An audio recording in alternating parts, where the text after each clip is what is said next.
Bien, bonjour et bienvenue dans ce webinaire intitulé QSE, stratégie de communication et de sensibilisation efficace. Alors, le webinaire sera présenté par Sandrine Piquet, consultante et formatrice QSE. La présentation durera une vingtaine de minutes et sera suivie par une dizaine de minutes pour répondre à vos questions. Durant cette présentation, vous pouvez donc poser vos questions via l'outil chat en bas de votre écran et je les formulerai à Sandrine Piquet à la fin de sa présentation.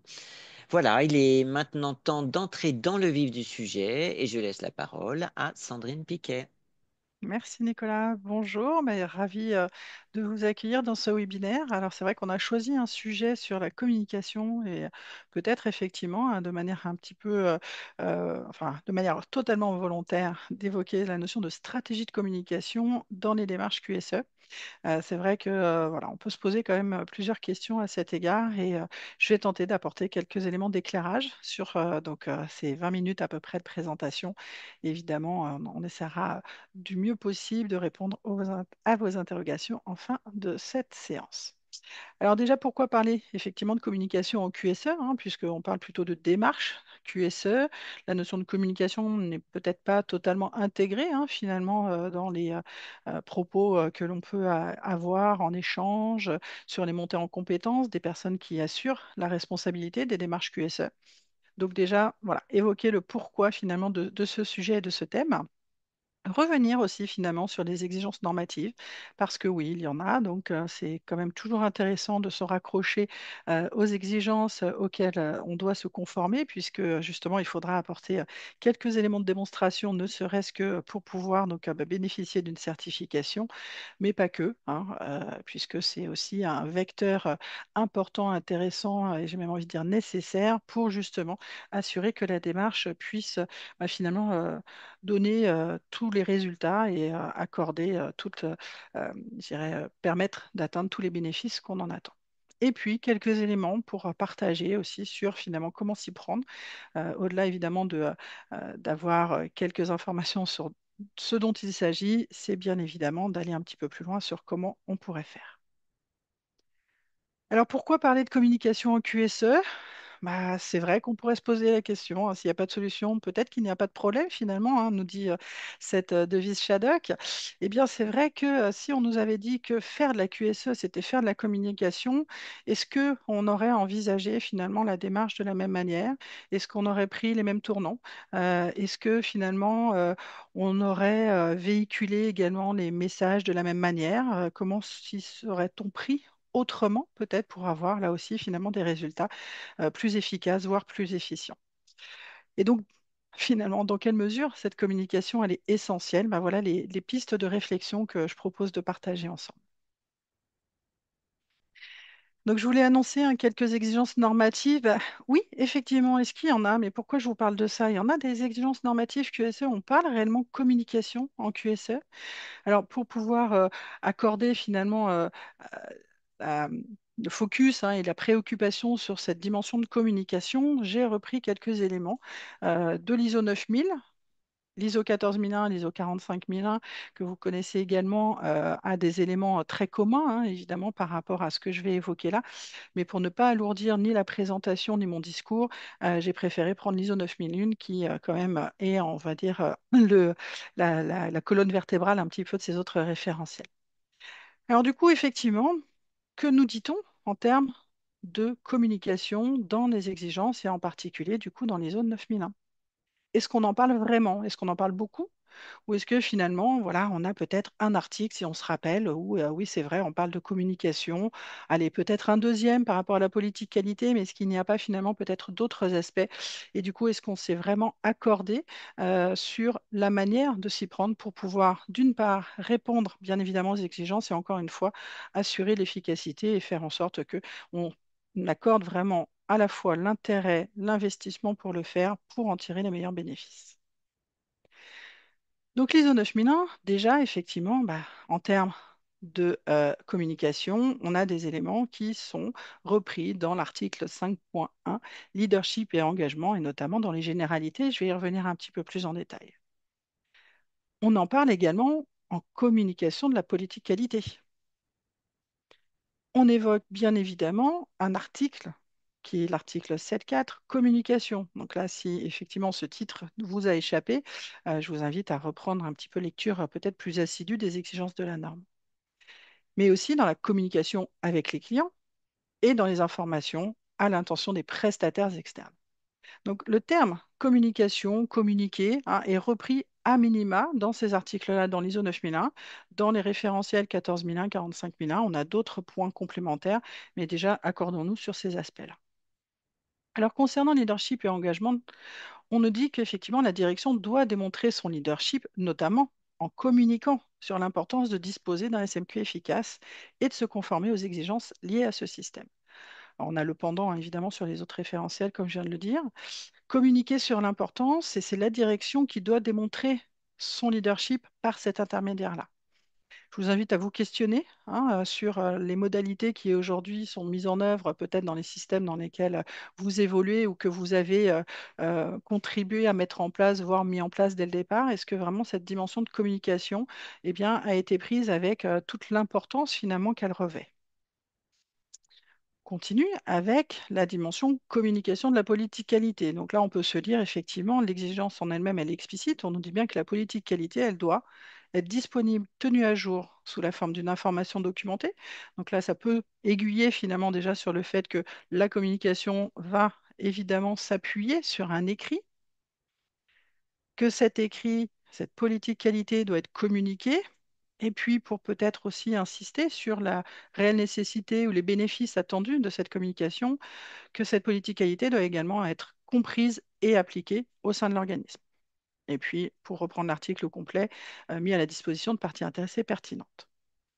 Donc là, ça invite aussi à se questionner sur finalement la politique qualité, comment aujourd'hui elle est partagée, quel est son format peut-être, quelle est l'accessibilité qui permet justement de pouvoir prendre connaissance d'une part déjà de son contenu, mais aussi pour faire en sorte qu'elle soit comprise et appliquée, eh bien, on va peut-être aussi se préoccuper effectivement de la forme et d'éventuellement identifier une modalité d'accompagnement finalement, hein, de cette documentation pour pouvoir justement en assurer une meilleure appropriation.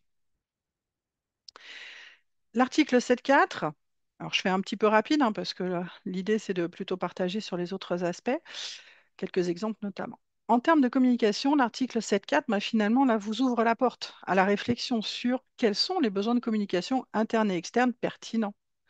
Sur quoi, à quel moment, avec qui, comment et qui communique.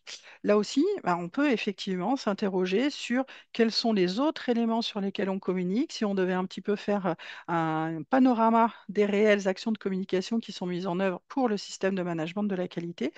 Bah, finalement, je pense qu'il y en a peut-être plus que ce que vous pourriez imaginer de prime abord.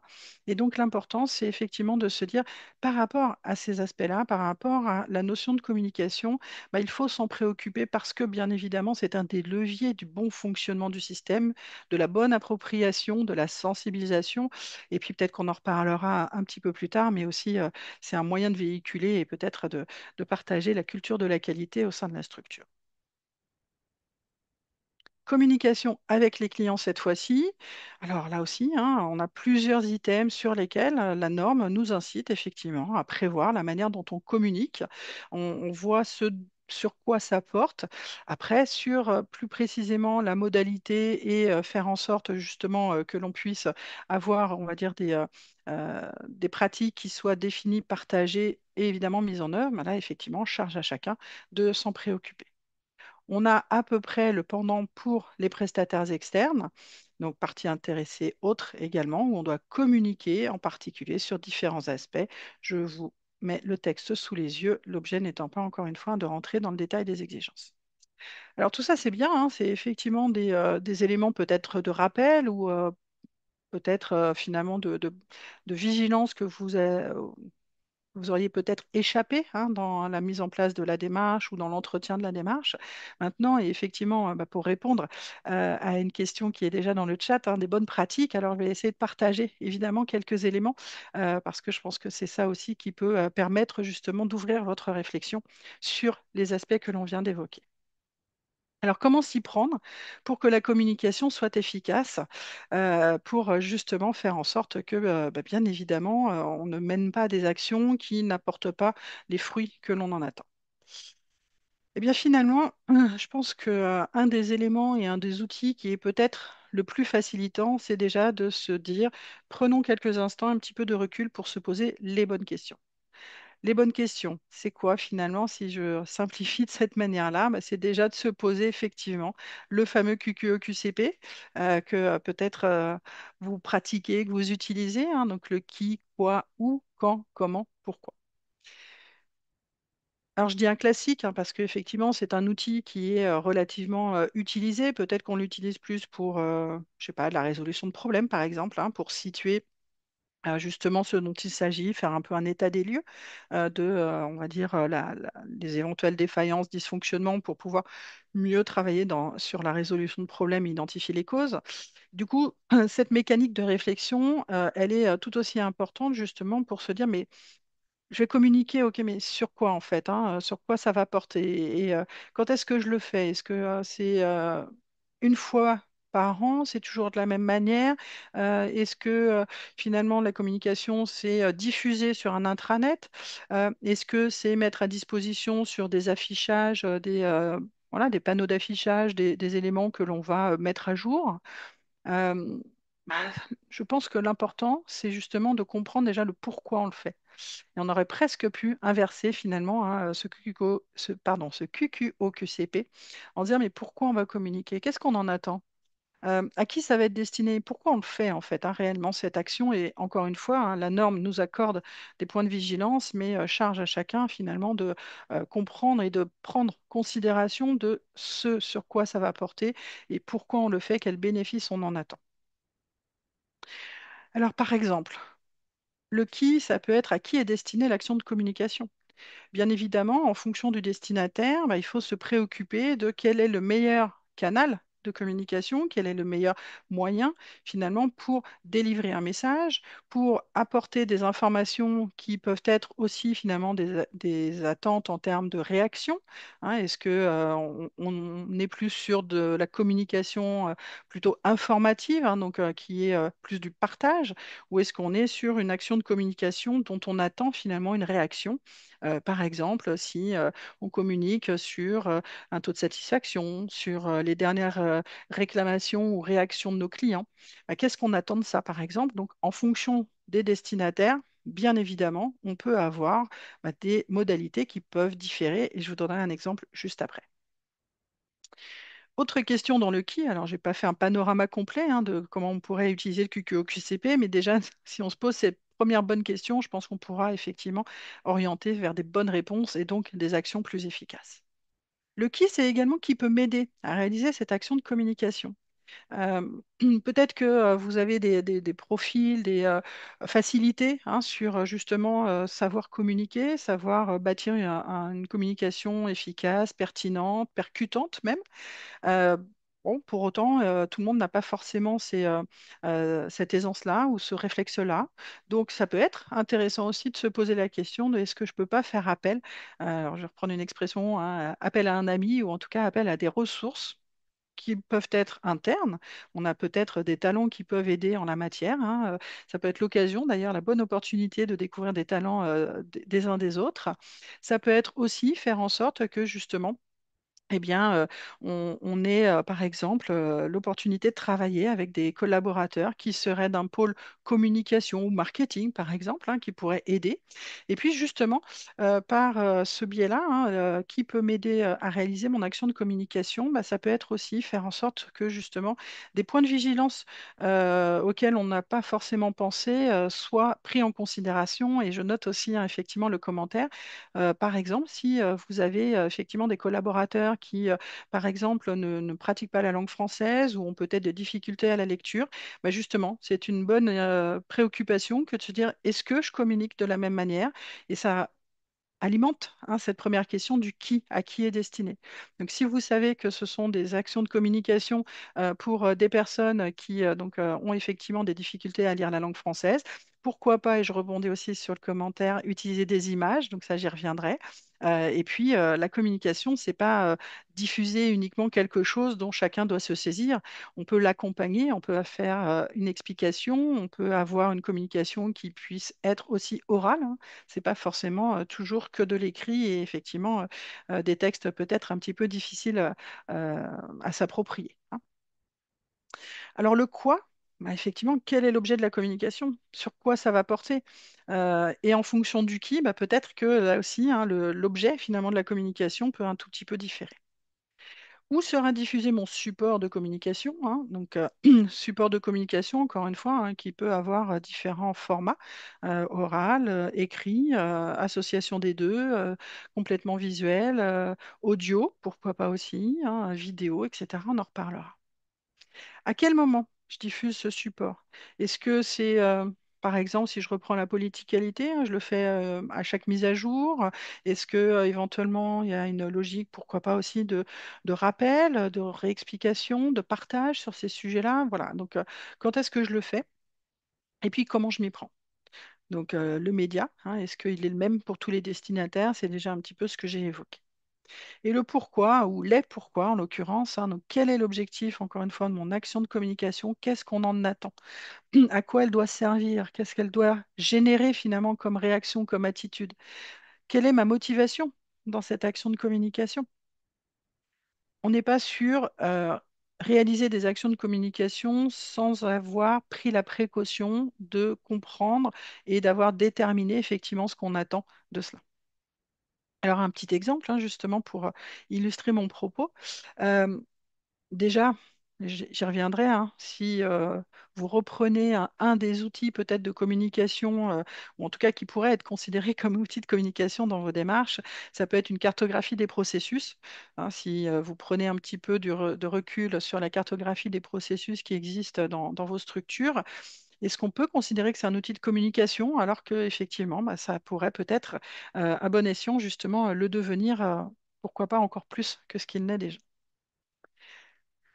Alors, petit exemple sur les coûts de la non-qualité.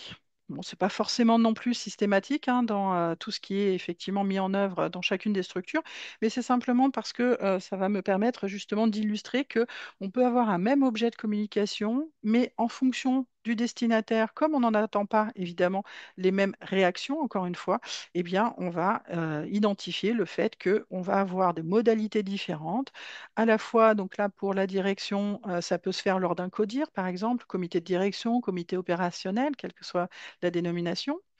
Et puis, ça pourrait être effectivement, parce que justement, là, à cet égard, ce que l'on souhaite, c'est des prises de décision.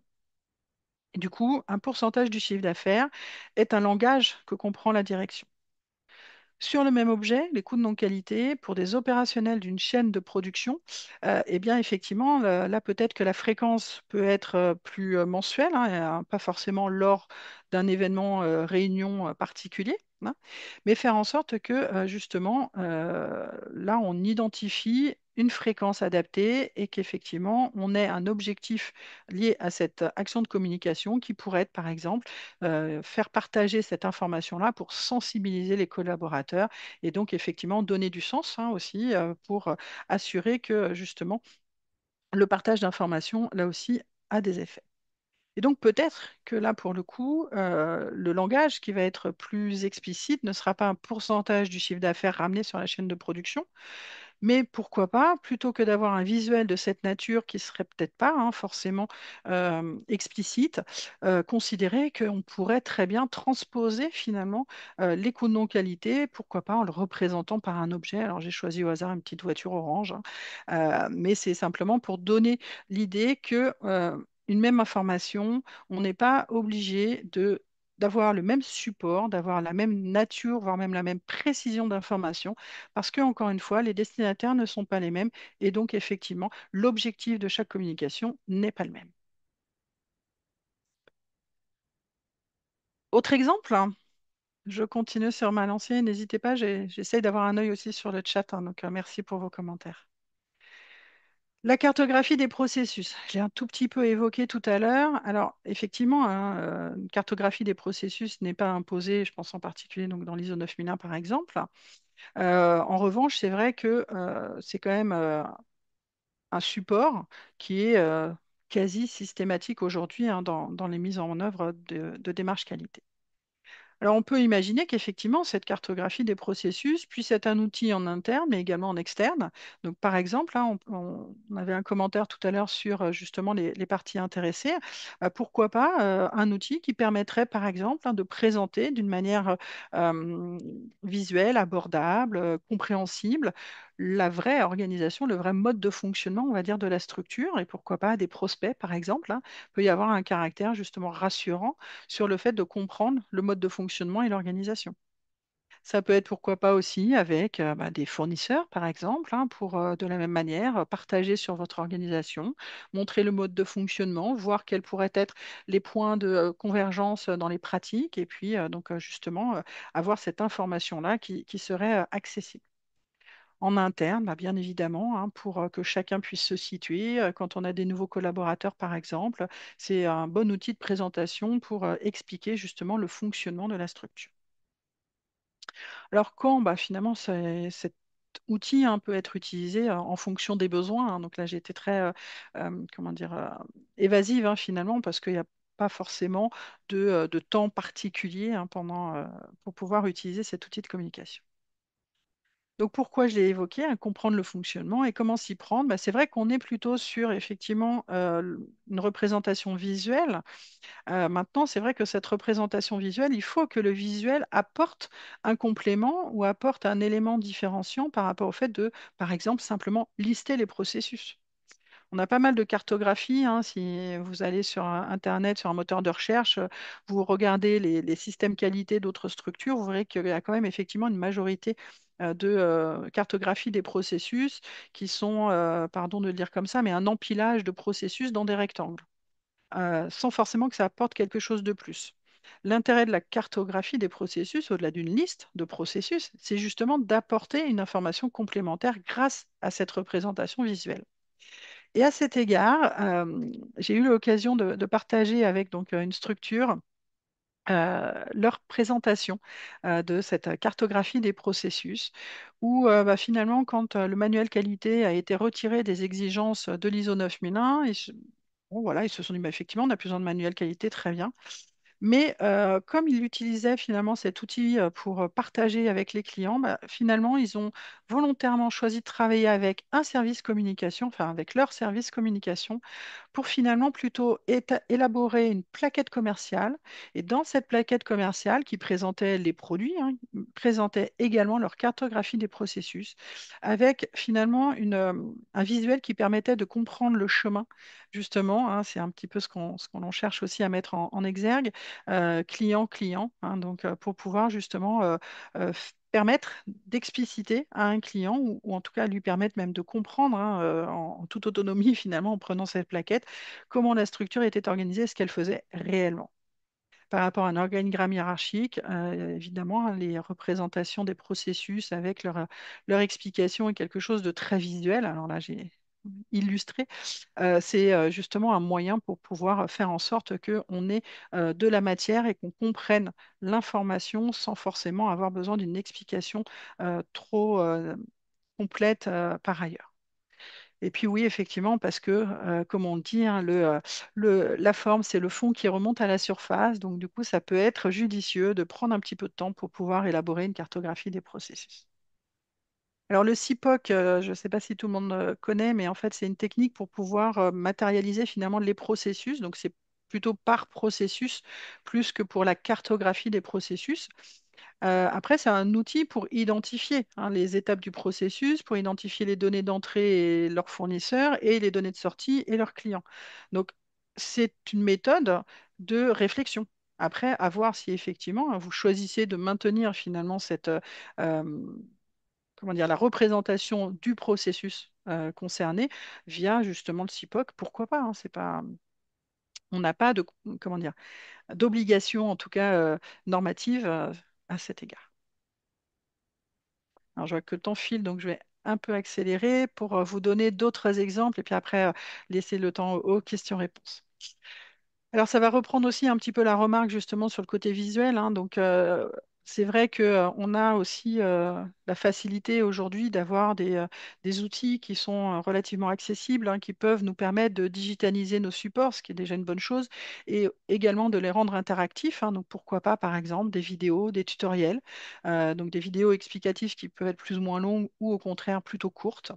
Deux, pourquoi pas aussi faire en sorte que quand on veut partager finalement des tableaux de bord, bah, si on a des outils digitaux, de les rendre dynamiques, c'est-à-dire plutôt que d'avoir quelque chose qui serait figé, de pouvoir, par exemple, si les destinataires souhaitent avoir des informations plus précises, bah, de pouvoir accéder aux données finalement plus spécifiques en cliquant, par exemple, hein, sur, bah, je sais pas, sur un histogramme, et puis ça permet d'accéder aux éléments plus précis.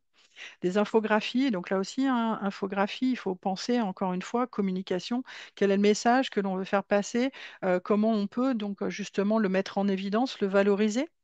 Ça peut être aussi valoriser des réussites. C'est peut-être quelque chose qui n'est pas totalement intégré, mais pour là aussi hein, sensibiliser, pour faire vivre aussi la culture de la qualité et des démarches QSE, partager des réussites. Voilà, parfois on a un peu tendance à plutôt euh, pointer du doigt finalement ce qui n'a pas été des francs succès et donc plutôt parler de réclamation par exemple. Bah, ça peut être intéressant, à contrario, hein, d'avoir des témoignages, alors des témoignages de clients par exemple, mais pourquoi pas aussi hein, de collaborateurs qui auraient, je sais pas, participé à l'occasion d'une réunion d'amélioration interne, justement voilà, d'avoir des éléments de cette nature-là. Et puis en même temps, bah, ça peut faire un bon effet boule de neige parce que dès lors qu'on valorise des réussites, ça peut aussi inspirer. Donc c'est quelque chose d'utile hein, finalement pour fédérer. Participation, collaboration, donc là on peut avoir des plateformes collaboratives, des plateformes d'échange, des espaces de discussion hein, qui peuvent là aussi évidemment alimenter justement les moyens de communication avec bah, là pour le coup hein, une fréquence de communication peut-être plus dynamique aussi. Donc des forums internes, des ateliers interactifs, des sessions de brainstorming et puis bah, la communication transparente pardon, et l'utilisation de différents canaux, pourquoi pas aussi des newsletters, et je l'ai évoqué pour la dimension orale des podcasts. C'est quelque chose qui peut être également un autre moyen pour accéder à de l'information, qui peut, pourquoi pas aussi d'ailleurs, hein, être un bon complément par rapport à un journal interne, par exemple. Alors, si on reprend quelques illustrations par rapport à ça, et j'espère que vous connaissez ce premier support, Afner Play, en termes de digitalisation de messages à faire passer et avec une touche d'humour, hein, si certains n'y ont pas encore, euh, comment dire, n'ont pas encore été voir ce dont il s'agissait, n'hésitez pas, hein, vous verrez dans le support, le lien est interactif, donc vous pourrez cliquer et puis aller voir de quoi il s'agit.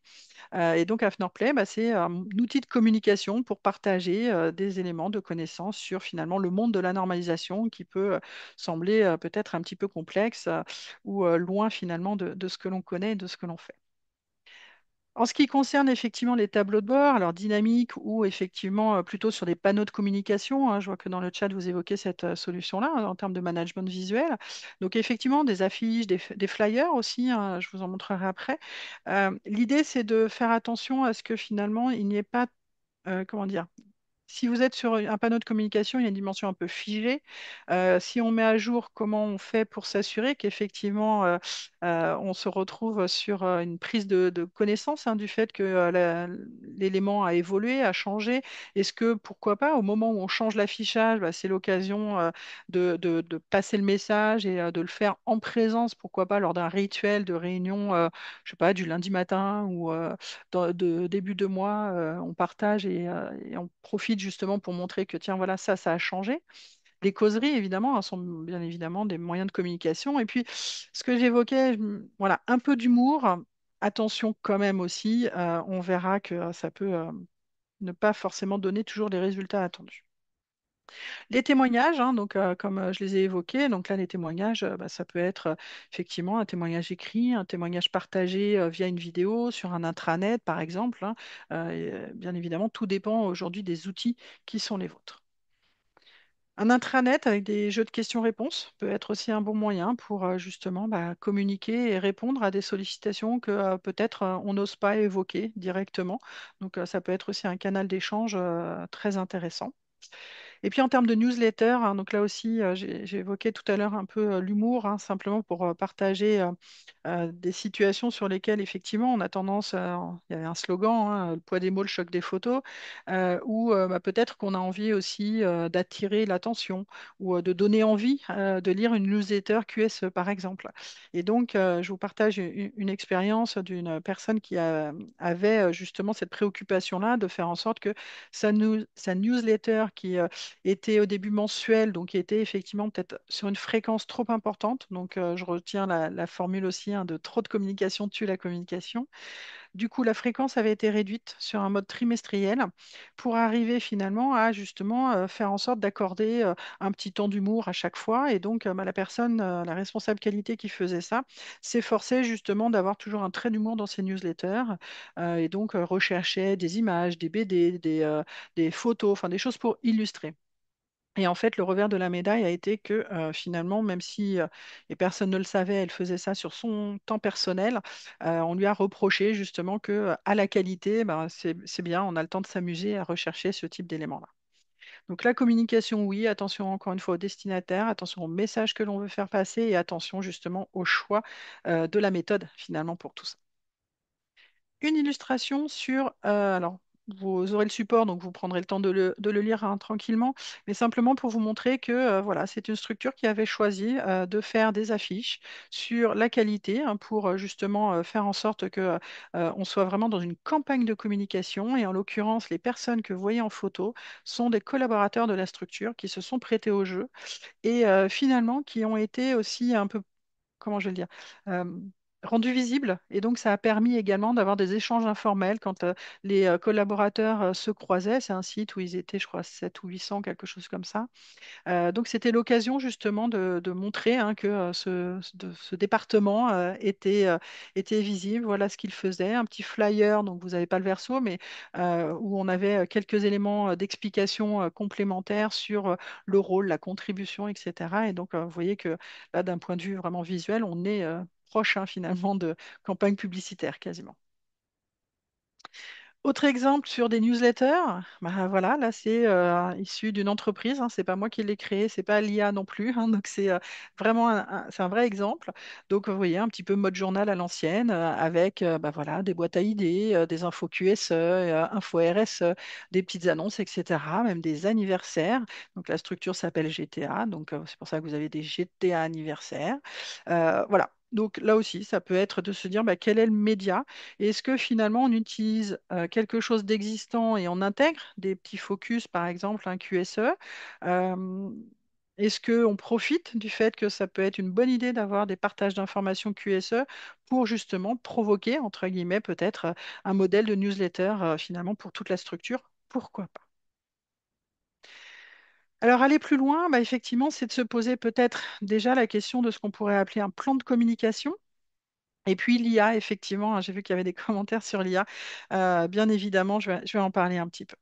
Alors, un plan de communication, hein, pour faire simple, ben voilà qu'elle pourrait être une trame de réflexion pour se dire, je vais structurer justement ma communication par rapport à ma démarche QSE. Donc, encore une fois, on retrouve hein, les bonnes questions, le quoi, le pour qui, quels moyens, quels résultats. Donc, on n'oublie pas encore une fois cette préoccupation première. Et puis, par rapport à l'action de du plan de communication, bah, qui le réalise et pour quand. Donc voilà un exemple de traduction opérationnelle finalement d'un plan de communication. On peut y avoir différentes modalités, des réunions de kick-off, des plans d'action, des réunions de sensibilisation par pôle, des indicateurs, des newsletters. Et voilà ce qui peut être un bon outil finalement hein, pour se poser justement ces questions-là et de faire en sorte que bah, voilà, on ait structuré finalement cette réflexion-là. L'IA. Alors, est-ce que l'IA peut m'aider? Bon, voilà, moi je me suis amusée à me représenter hein, un petit peu en me disant, bah, tiens, est-ce que j'ai besoin d'un outil de la communication pour les nuls, par exemple? Je suis dans une démarche qualité, donc j'ai forcément ma norme. J'ai peut-être, si je suis dans l'industrie, un petit pied à couler sous la main. Et puis, bon, pour l'humour, un peu d'aspirine. Oui, l'IA peut nous aider. Alors, l'IA avec tous les avantages et toutes les qualités aussi qu'elle peut apporter à partir du moment où on sait s'en servir. C'est un outil comme les autres outils. Donc, si vous n'avez pas déjà finalement les réponses au QQO, QCP qu'on a vu précédemment et que vous n'avez pas structuré votre plan de communication, l'IA ne pourra pas vous aider. Donc, on peut toujours poser plein de questions aux IA. Euh, Sans parler RSE, il faut quand même aussi avoir des précautions sur l'utilisation de l'IA qui est voilà, gourmande finalement en termes de ressources. Et donc, pourquoi pas, mais effectivement, à bon escient, là aussi, c'est comme l'humour, je pense qu'il faut savoir l'utiliser avec parcimonie. Donc, si je devais résumer, pardon pour le timing qui est un petit peu, voilà, où Il n'y a j'ai un pas peu de problème. dépassé. Il n'y a pas de problème. Ouais, mais en même temps, j'ai répondu à des questions au fur et à mesure, Bah, du c'est coup, exactement ce que j'allais on dire. va se Alors dire vas-y, ça. je te laisse terminer. Merci. Donc, cette dernière slide pour effectivement voilà, résumer que peut-être un réflexe qu'on n'a pas encore eu, c'est de s'appuyer sur des ressources dont la communication est le métier. Donc ça, c'est, je pense, quelque chose de fondamental parce que ça permet justement de voir les choses autrement, de sortir éventuellement d'une routine et d'un mode de fonctionnement qu'on a pu avoir peut-être depuis un certain temps où on fait un peu le copier-coller, on se contente de mettre à jour les données et puis on affiche les tableaux et puis finalement plus personne ne s'en rend compte. Donc ça peut être un peu dommage. Du coup, innover là aussi, parce que quand on innove, quand on est un peu dans de la rupture, bah, ça peut avoir un effet en termes de réaction où il y aura un intérêt justement à se dire, tiens, c'est quoi ça? Benchmarker, n'hésitez pas aussi, bien évidemment, benchmarker, bah, vous avez le réseau parcours croisé qui peut être un bon moyen de benchmarker, et puis d'aller voir, pourquoi pas aussi, bah, sur Internet, on a pas mal de choses. Si vous avez des fournisseurs et qu'éventuellement vous allez les rencontrer et que vous allez dans les sites des clients, ça peut être aussi l'occasion d'échanger et de voir comment ça se passe. Donc, poser les questions, c'est effectivement cette bonne précaution que l'on a à tous égards de réfléchir avant d'agir, connaître les besoins. Et les besoins, ce n'est pas forcément uniquement les besoins que vous avez identifiés. C'est aussi aller chercher les besoins, c'est-à-dire d'interroger finalement les cibles qui pourraient être destinataires de vos actions de communication et de savoir finalement quelle est la nature des informations, sur quels médias, quelle fréquence, etc. Donc, d'échanger aussi pour pouvoir justement correctement répondre à ce qu'attend-on de la communication réellement par rapport à sa structure et à sa démarche QS. Et puis, vous avez une petite annexe que vous aurez l'occasion également de regarder pour quelques petits tips, entre guillemets, pour rendre les documents qualité QSE plus communicants. Quelques petits conseils sur la slide d'après. Voilà, alors j'ai explosé le Merci, timing. merci Sandrine. Mais quel Est-ce que j'ai pro! raté des questions? Ah non, non, non, quel pro, justement, tu as su gérer la présentation, tu as transmis beaucoup, beaucoup d'informations, beaucoup d'idées, et grâce à ton œil de lynx, tu as également géré les questions. Donc c'est parfait. J'avais peut-être effectivement, alors une dernière question qui était passée, c'était quelle est la fréquence la plus adaptée pour la communication qualité? Ouais. Alors, c'est vrai que J'ai sur la effectivement. communication, je pense que c'est important de se dire quel est le bon timing en fait. Parce que, encore une fois, on a tendance à être tellement dans l'action que justement prendre un peu de recul pour se dire bah, c'est quand qu'on fait quoi, pour le dire aussi simplement que ça. Et donc, les fréquences vont déjà dépendre aussi du rythme de vie, de la démarche, de la structure, et puis pourquoi pas aussi de déjà considérer quels sont aujourd'hui les rites et les rythmes qui cadencent justement le fonctionnement de la structure, de voir s'il n'est pas judicieux de s'appuyer sur ces éléments-là pour justement pouvoir faire, enfin être cohérent finalement déjà avec les habitudes ou au contraire, de se dire, on est peut-être dans un trop d'habitude et ça ronronne un petit peu, peut-être faire un peu de rupture à ce niveau-là et avoir d'autres modalités, d'autres timings. Voilà, est-ce que par exemple, on a une communication étendue après, je sais pas, un audit de certification, ou est-ce que ça reste un petit peu comme ça, limité en termes de partage? Donc ça peut être, voilà, de se réinterroger finalement là-dessus, de se rechallenger pour faire en sorte que on porte, je dirais aussi un message positif par rapport à tout ce qui est mis en place dans cette démarche. Alors, J'ai une merci. question, pardon, sur l'IA là, qui est Ah, pas. oui, Je justement, en vérifie. fait, mais Ouais, c'est une idée, une suggestion de webinaire ouais. et je la Ah note oui. précieusement parce qu'effectivement, donc l'IA est partout Mm, sur les réseaux, mais nulle mm. part en entreprise. Est-ce qu'un webinaire sur l'IA dans un SMQ pourrait être à l'ordre du jour? Donc, je note Ah précieusement oui. cette suggestion parce qu'effectivement, je pense qu'elle est nécessaire. Mm. Donc, voilà. Bah, en tout cas, Alors merci. juste, je rebondis juste avant, Ah pardon oui, Nicolas, il y a un vas-y. commentaire sur effectivement le plan de communication. C'est vrai que je n'ai pas Ah oui, évoqué exact. l'efficacité de la communication, mais oui, tout à fait. Je pense qu'il ne faut pas négliger, bien évidemment, hein, on a un objectif, pourquoi on communique. Il faut s'assurer qu'effectivement le résultat est à la hauteur de ce qu'on en attendait, hein. Tout à fait, merci pour ce commentaire. Complètement. Alors, effectivement, donc un grand merci, Sandrine, pour Merci beaucoup. le partage de ton expertise, de tes conseils, de ton savoir. Merci pour toutes ces réponses précises. Donc, effectivement, nous sommes arrivés donc à la fin de Mm. ce webinaire. Donc, rassurez-vous, le webinaire a été enregistré. Il sera disponible dans la journée donc sur parcourscroisé.com ainsi que le support de présentation. Je vous invite également à rejoindre le groupe de discussion QSE et RSE sur Parcours Croisé afin donc d'interagir avec vos pairs et retrouver de nombreux articles déjà publiés par nos auteurs. N'hésitez pas surtout à liker ou à commenter afin d'enrichir les débats. Et je vous remercie d'avoir été nombreux à suivre Mm. ce webinaire. Je remercie évidemment Sandrine Piquet pour sa présentation. Et donc, je vous souhaite à bientôt et je vous dis à bientôt. Et n'oubliez pas, les échanges se poursuivent sur parcourscroisé.com. Merci beaucoup, au plaisir.